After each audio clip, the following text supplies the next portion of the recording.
Bienvenidos, buenas noches, ¿qué tal? Bienvenidos una vez más a Pasame la Lupa, tu programa policial de confianza. ¿Qué tal? ¿Cómo están? ¿Cómo ¿Todo estamos bien? hoy? ¿Qué tal? ¿Qué tal? Noche de miércoles. Ay, Así pensé que que ibas a decir noche mierda. de mierda. Sí, y nada, mierda. es miércoles. Bien, Es bien. miércoles. Bien.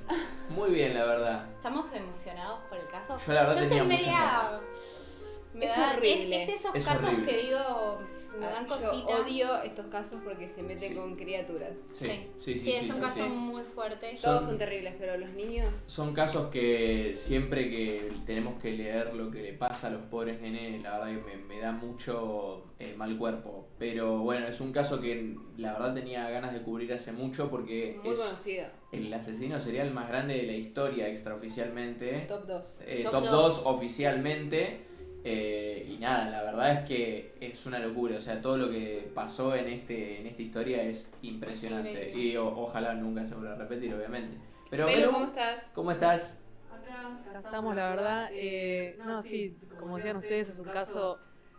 No sé si es muy feo, la verdad, lo que estoy escuchando recién. Es terrible lo que pasó. Pero bueno, no está de más dejar de cubrirlo, la verdad me parece muy bueno. Pero bueno, nada, yo bien, la verdad es un día tranquilo hoy. Bien. Llegó el Estamos calor. muy chill, estamos Llegó. muy modo... Sí, estamos en. No hoy sé por qué, estamos- si Pasa es que por el yo calor o qué. activo el modo pasarme la lupa y no me desubico. Estamos Claro. muy serios. Entonces estoy tranquila. yo Estamos siempre en- estoy así, pero no... Bien, me tomé bien, un té de bien. tilo, parece. No te consigo de niños. No, Con miel y vainilla. Con miel y vainilla. Pero bueno, tremendo. antes de- ¿Querés dar el disclaimer? antes de empezar vamos a dar el disclaimer de siempre, que es nosotros traemos el caso con el mayor respeto y la mayor responsabilidad que podemos. Si decimos algún dato que está incorrecto o es erróneo, no buscamos ofender a ninguna víctima ni a ningún espectador, así que sin nada más que decir, comenzamos. Pasame la luz. Ah, yo nunca me gusta. Nunca sé el Pero vos pasame. es el disclaimer. Claro. Bueno, vos pero sos el disclaimer. definámoslo, es tipo, comenzamos. Pasame la luz. Bien. Pero Bueno, cuando Solo Comenzamos. así, él hace así. Comenzamos con el caso del día de hoy, que es ni más ni menos que la bestia de Colombia, Luis Alfredo Garavito. La verdad que, como les decía antes, es un caso que tenía ganas hace mucho tiempo de hacer y bueno, hoy vamos a estar comentando un poco todo lo que pasó. Básicamente, bueno, Luis Alfredo Garavito fue un pederasta y un asesino en serie de niños y un agresor sexual colombiano que en Colombia se lo conoció como la bestia. Bien. Él nació el 25 de enero de 1957 en Génova, un pueblo de Quindío, en Colombia. Era el mayor de 7 hermanos, teniendo 3 hermanas mujeres y 3 hermanos varones, y sus padres eran Manuel Antonio Garavito y Rosa Delia Cubillos. Él mismo definió a su padre como borracho, machista, estricto y dijo que muchas veces lo había abusado tanto física como emocionalmente durante su infancia y también describió a su madre como una persona violenta y que le dio muy poco cariño y afecto cuando era niño. Como Claro. todos los casos que vemos de estos son iguales. El seno las familiar infancias. es terrible, es durísimo. Como la primera infancia es marca para toda tu vida. Y de Ahí hecho nos damos vamos a cuenta.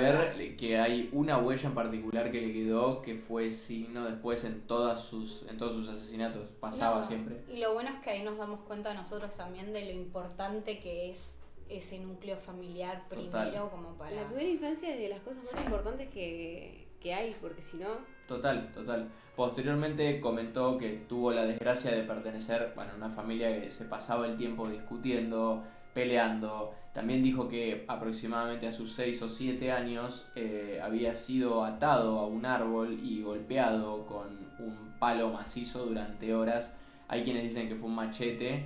También, nada, la verdad es que es algo que un niño de Imagínate 6 o un 7 nene de años no 6 tendría que años vivir nunca. atado Bueno, a un ninguna árbol. persona lo tendría que No, vivir. nadie. Pero Pero peor todavía menos un niño. por sus Sí. padres. Claro, y aparte un nene que es inocente. Que no hizo absolutamente nada. Y varios de estos golpes que recibía se dieron por intentar defender a su madre, a quien su padre golpeaba, incluso embarazada. Él y sus hermanos, cada vez que llegaba su padre a trabajar, se escondían del miedo que tenían, que ningún niño debería vivir eso. Y no termina ahí, sino que Garavito también dormía en la misma cama que su padre y se dice que Sí. pudo haber sido agredido sexualmente en alguna ocasión y se sabe que fue víctima de... ¿Puedo decirlo eso? Sí. De abuso sexual a los 13 años de edad. Sí. Él cuenta que no solo eran violentos con sus hijos, sino que sus padres eran violentos entre ellos y que jamás iba a olvidar la imagen de su propio padre cortando a su madre, ¿no? La familia entera se mudó a Celián, Valle del Cauca, antes de que Garavito iniciara la escuela primaria. Y luego de unos meses de iniciarla, sus compañeros de colegio empezaron a hacerle bullying y esto hizo que él dejase los estudios por completo a la edad de 10 años. Esos fueron todos los estudios que tuvo, literalmente. Siendo un niño de 10 años, que en ningún lado te den cariño, que ni en tu casa, en el colegio, que también ponele que tus maestros, tus compañeros recibís un poco de cariño. En ningún lado recibía amor. No. Y un poco lo que nos pasaba es que lees toda esta parte de su vida y decís pobre, pero después ves todas las cosas que hizo y decís no se pobre. te va la empatía. Se te va la empatía en ese momento. Pero bueno, en 1969 Garavito fue objeto de abusos, de agresión sexual por parte del dueño de una farmacia local y de un vecino que era devotamente religioso que además era amigo del padre. O sea, el padre estaba al tanto de esta situación y permitía que sucediera, lo cual... Si el mismo padre lo hacía, ¿por qué le va a molestar que otra persona lo haga? Exactamente. Y además que tener un seno familiar en el cual tu propio padre, que debería ser como tu zona segura, permite que a vos te agredan de esa manera, bueno, obviamente eso no repercutió para nada bien en Alfredo. Y bueno, él había sido atado a una cama, fue agredido sexualmente, quemado con una vela y cortado con una navaja de afeitar. O sea, fue todo un ritual, una tortura horrible. Y además, después de esto, el vecino mordió sus genitales y sus glúteos. O sea, el pobre nene sufrió una tortura espantosa. Es una locura. Horrible. Me parece una locura. Después de esta primera agresión sexual por alguien que no era su padre, Garavito mató a 2 pájaros en frustración y después de esto sintió remordimiento y vergüenza. Después de justamente apedrear a los pájaros, Garavito comenzó a decirle a sus hermanos que durmiesen con él, pero desnudos, para él aprovechar y acariciarlos mientras ellos dormían en múltiples ocasiones. Él también contó que abusó de un niño de 6 años en 1969 y a partir de ahí es donde se vuelve una persona más retraída y extremadamente agresivo. O sea, con 10 años ya estaba Sí. agrediendo sexualmente a otro niño, siendo Sí. él también un niño. Exactamente. Y las caricias, estos abusos por parte del vecino. Perdón, aclaro que capaz a veces decimos caricias a la agresión sexual para no decir tantas veces la palabra con A, así no nos tiran el video. Porque a veces tenemos problemas, entonces nada, lo hacemos por eso. Este tipo de actividades por parte del vecino terminaron una vez que la familia se mudó a Trujillo en 1971 y dejó a Garavito apagado sexualmente. Él no podía relacionarse normalmente con sus parejas femeninas. Principalmente el problema que tenía era que no podía llegar al orgasmo, él no podía eyacular y se cree que bueno, era todo a raíz de estas situaciones que él había vivido. Cabe aclarar que él jamás contó a su familia sobre todos estos abusos que había sufrido por miedo a que no le creyeran. Entonces nada, esto siempre es el recordatorio de que no estás solo, trata de pedir ayuda a quien sea. Es muy importante tener esto presente.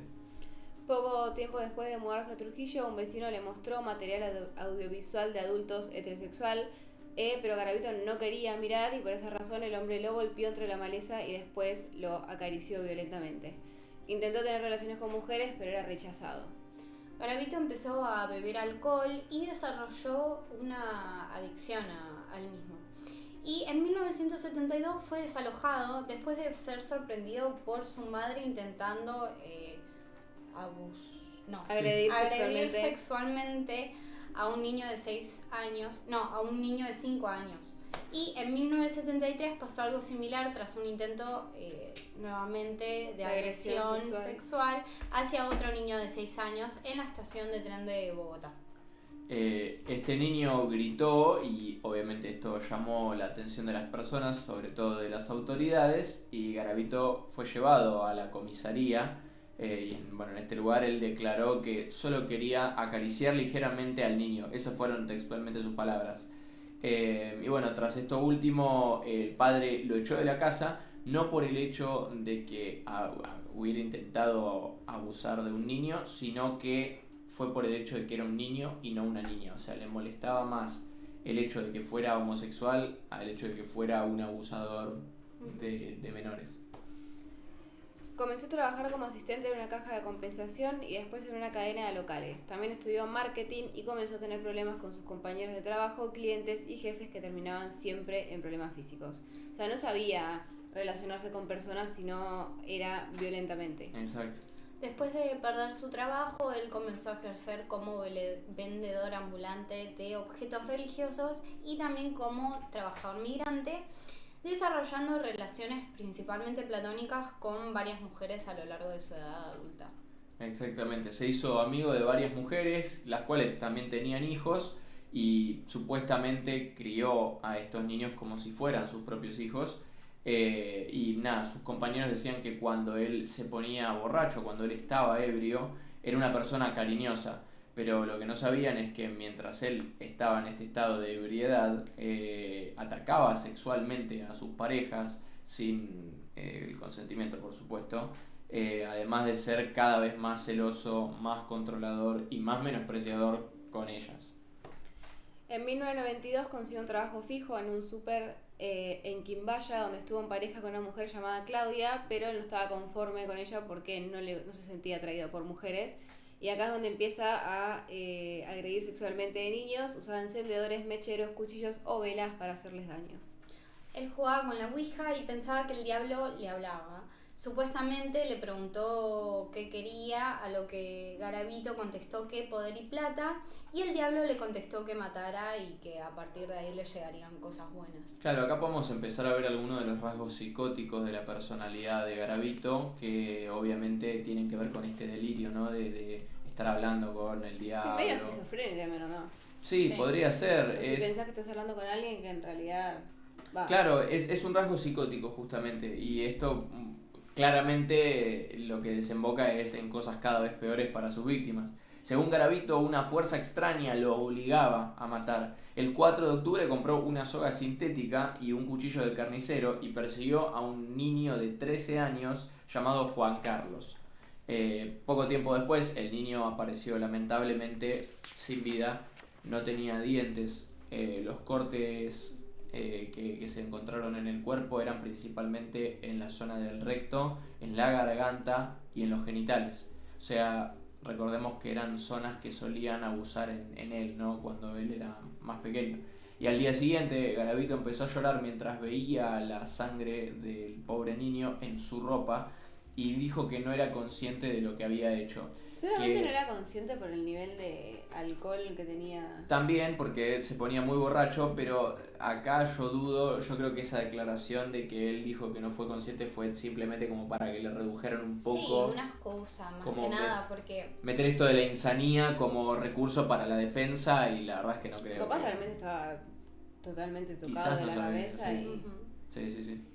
El 10 de octubre viajó hacia Trujillo a ver a su hermana y él seguía desesperado por agredir sexualmente de niños, pero trataba de controlarse tomando alcohol, que claramente lo ponía peor.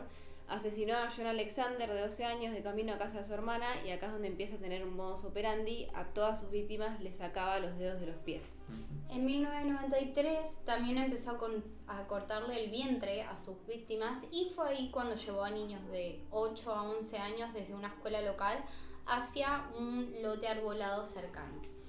Él le sacaba los dedos de los pies y asesinó a Henry Giovanni García, Marco Aurelio Castaño, Juan David Cárdenas, Jaime Orlando Popayan y 3 niños más no identificados al sureste de Bogotá. Mató a 2 niños más en el barrio de Maicén antes de irse a Tuluá, Pereira, a Quimbaya y después de nuevo a Tuluá, donde asesinó a más niños. O sea, él iba transitando por todo el país. Se dice que le dio creo que 5 vueltas a Colombia completa. Y bueno, terminó en 1993 con la muerte de Mauricio Mejía, de 13 años.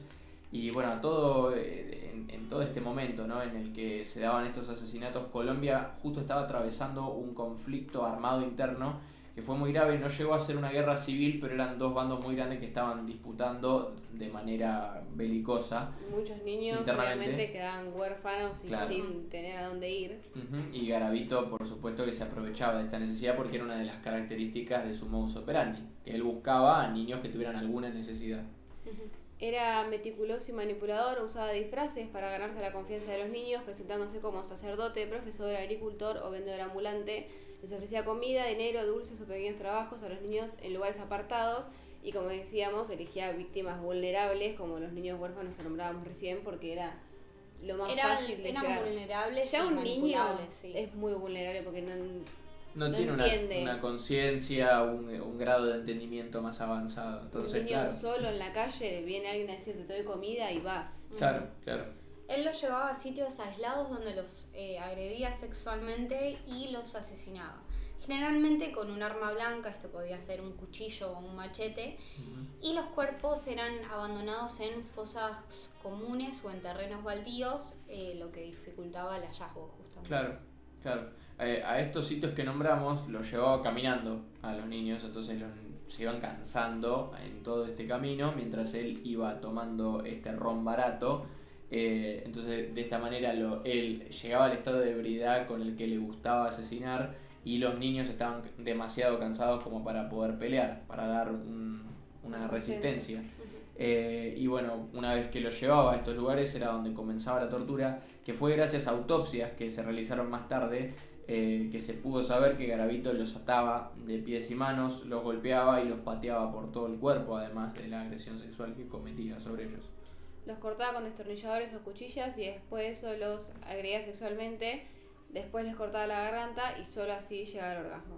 Durante 7 años hizo esto aproximadamente en 33 departamentos colombianos y acá es donde los medios lo empiezan a llamar la bestia de Colombia. Claro, acá ya sabían que era él, no sabían que era expresamente él como individuo, pero sabían que era el mismo asesino, Y Y sí, que era una sola persona. que era una sola persona. totalmente también por las marcas que dejaban. los Exactamente, el víctimas. modus Que a operandi. todos hacía lo mismo. Claro. Sus crímenes se extendieron hacia Ecuador y a día de hoy se atribuyen 2 asesinatos en Santo Domingo y Chone en 1998. Como era tan difícil saber quién estaba asesinando a tantos niños, se pensó que podría ser una secta satánica o que eran varios los atacantes por justamente la cantidad de víctimas que había. Claro, incluso también creo que se llegó a especular que hubiera, creo que 1 o 2 asesinatos en Venezuela, pero esos también son extraoficiales, no se Sí, sabe no de se ciencia sabe cierta si fueron ahí, pero bueno, lo importante es que acá empezó a ser internacional también. El 17 de septiembre de 1997, un joven estaba caminando por el municipio de Pereira y se encontró con huesos semienterrados. Entonces llamó a la policía, obviamente estos fueron con un equipo forense, quienes determinaron que esos huesos eran humanos y más específicamente pertenecían a niños. Al tiempo se encontraron esqueletos de niños debajo de un puente y lo raro es que todos tenían exactamente las mismas características, o sea que estamos hablando de que eran víctimas compartidas del mismo asesino. En febrero de 1998 se encontraron 3 cuerpos más desnudos, atados de manos y pies. Presentaban señales de violencia física y habían sido asesinados de un corte en la garganta. Cerca de este lugar se encontró una nota que tenía una dirección a la cual claramente fueron. En esa dirección vivía una mujer que alegaba que convivía con su pareja, pero que no lo veía hace unos días. Y cuando dio su nombre era el de Luis Alfredo Garavito, de 41 años. La mujer dejó pasar a los oficiales y les entregó una bolsa que era de Garavito, la cual tenía recortes de diarios de los asesinatos y fotos de niños. También había una agenda negra en la que habían 114 marcas en forma de palitos y después de ver esto ya no había ninguna duda de que él era claramente el asesino. Era Claro. tan psicópata que encima marcaba con palitos en su agenda a cada niño Claro, él que tenía asesinaba. repartidos todos los departamentos en los que él había estado Y y iba palitos. marcando palitos por cada asesinato que cometía en esos departamentos. Es terrible, Sí, no. es terrible. Pero bueno, la policía colombiana creó una unidad especial de investigadores destinados a encontrar a este asesino serial en concreto, porque bueno, cada vez la evidencia era mayor, o sea, cada vez había más información y bueno, por suerte pudieron llevar una investigación que les dio muchos frutos. Encontraron la cuerda que usaba y en todas las escenas estaba la famosa botella de ron vacía que era característica de él, pero todavía no lograban atraparlo. Hasta que el 22 de abril de 1999 lo agarraron en la zona rural de Villavicencio. Garavito guió a un adolescente a una zona boscosa. La víctima gritó y esos gritos alertaron a un hombre, por suerte, que estaba por ahí. Este le empezó a tirar piedras a Garavito hasta que lo ahuyentó. Y el hombre ayudó al niño a escapar y avisó a la policía. Después de que el niño contase lo ocurrido, se inició una búsqueda con una brigada con múltiples efectivos policiales en la zona, usando vehículos oficiales, taxis y particulares recorriendo todo, ¿no? Varias horas después, un hombre salió del monte caminando y fue identificado como el niño por el agresor. Como el agresor. Como el agresor por el niño, exactamente. La policía en ese momento lo vinculó inmediatamente a los crímenes gracias al trabajo de investigación que incluyó el hallazgo de todas estas fosas comunes en las que él descartaba los cuerpos, bueno, en donde estaban los restos de las víctimas, evidencia física y bueno, obviamente todo lo que lo conectaba a él. Por ejemplo, un zapato de una víctima que él tenía guardado. Durante los interrogatorios que se le realizaron, confesó 172 asesinatos, con tal nivel de detalle que pudieron localizar cuerpos gracias a las descripciones que él daba. Mostró una actitud fría y calculadora e incluso llegó a dibujar mapas para señalar en dónde había abandonado ciertos cuerpos de sus víctimas. O sea, ya estaba colaborando directamente. Pasa que igual yo creo que eso lo hacen para que les bajen la pena. Para que Sí. les Porque hagan si una ayudas a reducción. encontrar Lo más probable es cuerpos- que el abogado le haya dicho que haga eso para Porque que ya le no tenía- rebajaran la pena. por No, hacer yo no tenía. Garavito fue diagnosticado con trastorno de personalidad antisocial y sadismo sexual. Su infancia marcada por abusos físicos y sexuales, combinado con el alcoholismo y aislamiento social, contribuyó a su comportamiento. En su confesión afirmó que sus crímenes eran una forma de vengarse del mundo por las agresiones que él mismo había sufrido. Bien, y ahora vamos a hacer un aviso, que es que lo siguiente que voy a leer es muy fuerte, así que recomendamos que si ustedes tienen sensibilidad en particular acerca de la descripción de crímenes o de escenas fuertes, no hay ningún problema con que saquen esta parte del video, Sí. se vayan Muteen. o tomen un descanso. Sí. Los esperamos en otro video, los esperamos un poquito más 2 tarde. minutos más tarde. Sí. Unos segunditos, pero nada, quedan advertidos. Recomendamos discreción. Garavito afirmó que algunas muertes eran sacrificios de sangre. Los niños eran abusados y torturados, él los apuñalaba por las nalgas, manos o pies hasta tener la piel descamada con cuchillas rotas que él colocaba entre sus dedos. Mientras seguían con vida, él cortaba sus genitales y los colocaba en la boca de sus víctimas, eran golpeados y quemados. Algunos tenían cortes profundos en la espalda, vientre y garganta y empalamientos y violaciones mientras seguían vivos. Garavito solo podía alcanzar el orgasmo mientras golpeaba a sus víctimas durante el coito. Exactamente. Los niños eran encontrados completamente desnudos, con marcas de mordedura y señales de penetración anal. Cerca había lubricantes y botellas de ron vacías. No todos los niños que abusó fueron asesinados y algunos lograron escapar, como el ejemplo de 1979, que fue William Trujillo Mora, de 9 años, en la región de Valle del Cauca. A este niño lo tomó abrazándolo y lo llevó a un edificio abandonado en donde lo agredió sexualmente y lo torturó durante un total de 12 horas. Este niño logró escapar cuando Garavito había tomado tanto alcohol que se desmayó, entonces aprovechó esa apertura para escapar rápidamente. 12 horas. 12 horas Sí, tuvo no. que sufrir esa Es pobre una criatura. locura. En 1990 agarró a Carlos, le dijo que le iba a dar regalos y plata, pero en realidad lo llevó a un lugar aislado, le colocó un cuchillo en la garganta y luego lo atacó y agredió sexualmente y torturó. Después le preguntó si le gustaba, Carlos le dijo que sí, obviamente por miedo seguro, y Garavito le dijo, bueno, nos vemos la semana que viene, así es como me gusta, que a vos también te guste. Tenemos también a Bran Fernie Bernal Álvarez, quien tenía 16 años. Trabajaba con su padre en el negocio de la lucha de gallos. Garavito lo encontró y lo llevó a un lugar apartado, amenazándolo con un cuchillo. Después lo ató, lo agredió sexualmente, lo apuñaló 7 veces con un destornillador, mientras lo violaba y lo golpeó hasta cansarlo. Bernal logró huir. Claro, estas fueron las víctimas que lograron escapar. Ya termina la parte sensible. Si quieren retomar el video ahora, está todo bien. Pero bueno, retomando un poco la cronología original, cuando lo atraparon, Le hicieron un montón de interrogatorios y finalmente el juicio fue en diciembre del 2001. Bien, la condena final fueron 1853 años y 9 días de cárcel. Pero bueno, la sentencia fue la sentencia más larga de la historia de Colombia, pero lamentablemente como el sistema de Colombia no admite la cadena perpetua, le redujeron la pena a 40 años. Es completamente una demencia que le reduzcan Sí, no, 1800 años. Sí, y la realidad es que es todavía peor porque se la redujeron a 22 años por buen comportamiento. Es una locura, tendría que estar De totalmente 1800 a prohibido. 22 Sí. años. No, es terrible. Y por bueno, la buena conducta y la colaboración que había dado. O sea, simplemente por eso le bajaron 1820 años. Sí, como si eso Reparara algo. hiciese que los crímenes que cometió desaparecieran. O sea, Claro.